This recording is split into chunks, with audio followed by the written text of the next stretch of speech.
Right now, as we watch the tickers flash across the screen on this active trading Thursday, Bitfarms Ltd., trading under the ticker BITF, is changing hands at approximately $3.11 per share.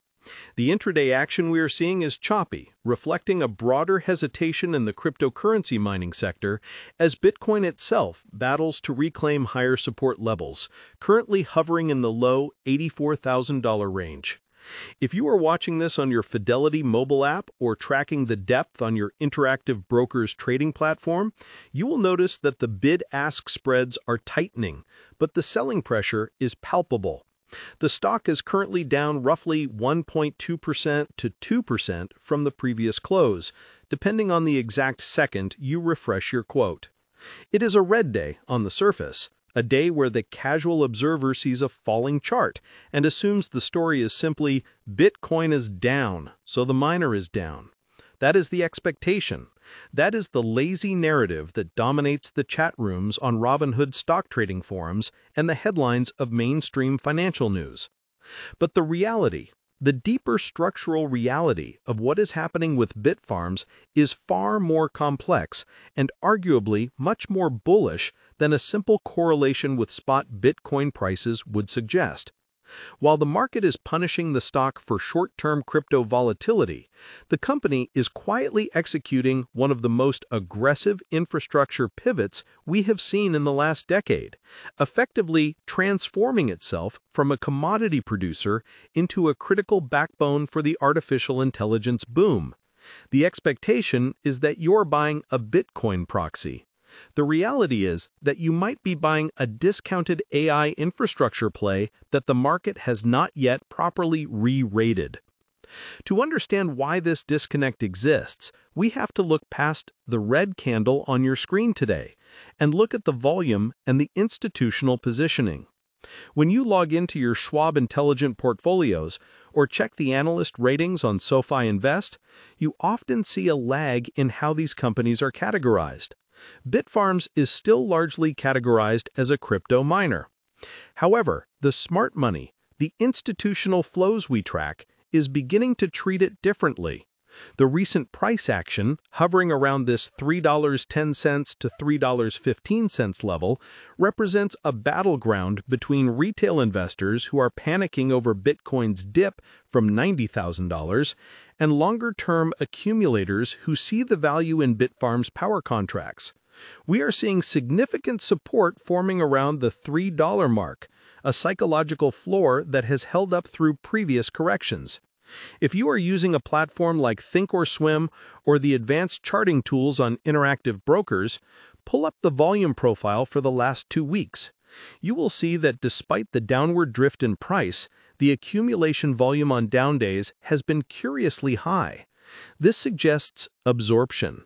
It suggests that while the weak hands are folding because Bitcoin dropped 5% this week, stronger hands are stepping in to buy the power capacity that Bitfarms controls.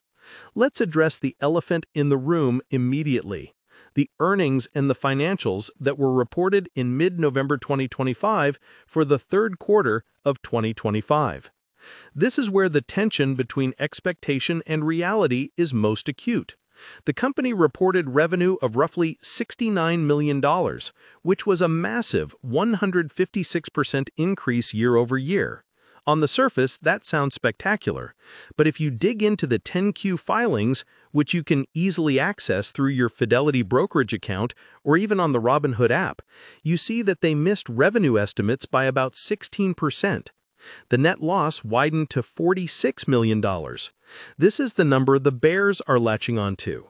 They see a $46 million loss and scream unprofitable. But this requires a second, more nuanced look. A significant portion of that loss is driven by non-cash depreciation and the heavy capital expenditures required to upgrade their fleet and expand into the United States. We are seeing a classic case of a company investing heavily in growth, masking its true operating potential.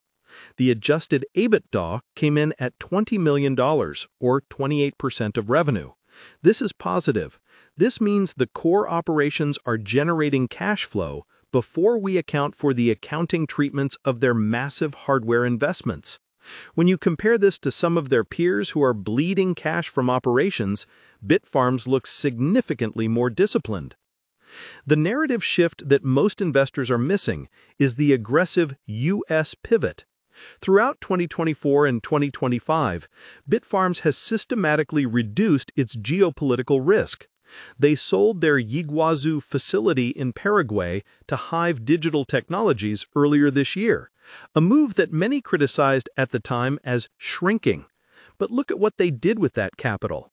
They redirected it toward the acquisition of Stronghold Digital Mining and the expansion of their Pennsylvania and Washington footprints. This is not just about mining Bitcoin anymore. It is about securing power in the PJM interconnection, the largest electricity market in the United States. Why does this matter to you as a shareholder? Because Bitcoin mining is interruptible. You can turn a miner off when power prices spike. AI data centers, however, require 99.9% uptime. By acquiring assets in Pennsylvania and Washington that have firm power contracts, Bitfarms is positioning itself to pivot capacity away from Bitcoin mining and toward high-performance computing for AI clients. This is the valuation arbitrage. Bitcoin miners trade at roughly 5 to 8 times EBITDA. AI data center infrastructure companies trade at 20 to 30 times EBITDA. Bitfarms is currently trading at the miner multiple, but they are building the AI infrastructure. If they successfully convert even a fraction of their Washington site to support NVIDIA GB300 GPUs or similar high-end hardware, the repricing of this stock could be violent and rapid. Speaking of NVIDIA stock, the correlation here is becoming increasingly relevant. While BITF is currently correlated to Bitcoin, the future cash flows are likely to be correlated to the demand for compute. We know that the demand for AI training and inference is outstripping the supply of data centers. Building a new data center takes 3 to 4 years due to supply chain bottlenecks and utility permitting. Bitfarms already has the power. They already have the buildings. They just need to retrofit. This speed to market is their hidden asset. When you are looking at online investing opportunities, you always want to find the company that solves a bottleneck. Bitfarms solves the power bottleneck for the AI sector. This is why we saw the takeover battle with Riot Platforms earlier this year. Riot didn't want Bitfarms just for the hash rate, they wanted the power portfolio. The settlement they reached in September, where Riot agreed not to acquire more than 20% of the company without board approval, effectively put a floor under the stock by removing the hostile takeover uncertainty, while validating that a major competitor sees immense value in Bitfarms' assets. Let's pause on the market dynamics for a moment. I want to hear from you. Comment below with how many shares of Bitfarms you currently hold, or if you are waiting for a specific entry price. Do you think the pivot to AI will happen fast enough to offset the next Bitcoin bear market? Drop your thoughts in the comments. The diversity of opinion in the retail sector is often a great leading indicator of sentiment. Now, returning to the analysis, we need to look at the competitive landscape.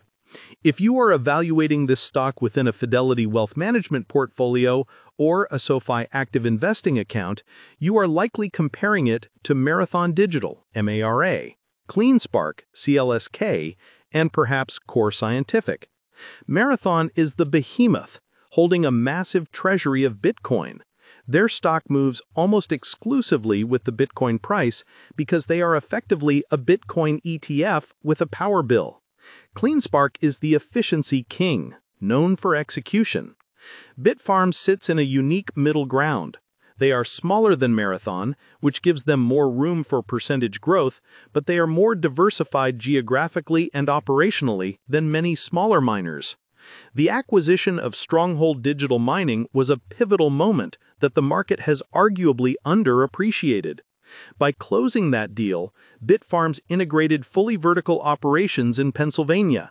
They now own the power generation assets in some cases, or have very favorable long-term contracts. In a world where the electrical grid is becoming increasingly strained, owning the rights to the electrons is more valuable than owning the ASIC miners themselves. The miners depreciate in 2 years. The power contract appreciates over decades. We also need to discuss the macroeconomic pressure that is weighing on the stock today. Bitcoin is trading around $84,200. This is a significant pullback from the highs of nearly $100,000 we teased earlier in the cycle. The psychological impact of sub-90K Bitcoin is causing a washout in levered long positions. When traders get margin calls on their crypto bets, they often sell their liquid mining stocks to cover the hole. This creates selling pressure on BITF that has nothing to do with the company's fundamentals. If you are a savvy investor using a platform like Interactive Brokers or Fidelity, you look for these forced liquidation events.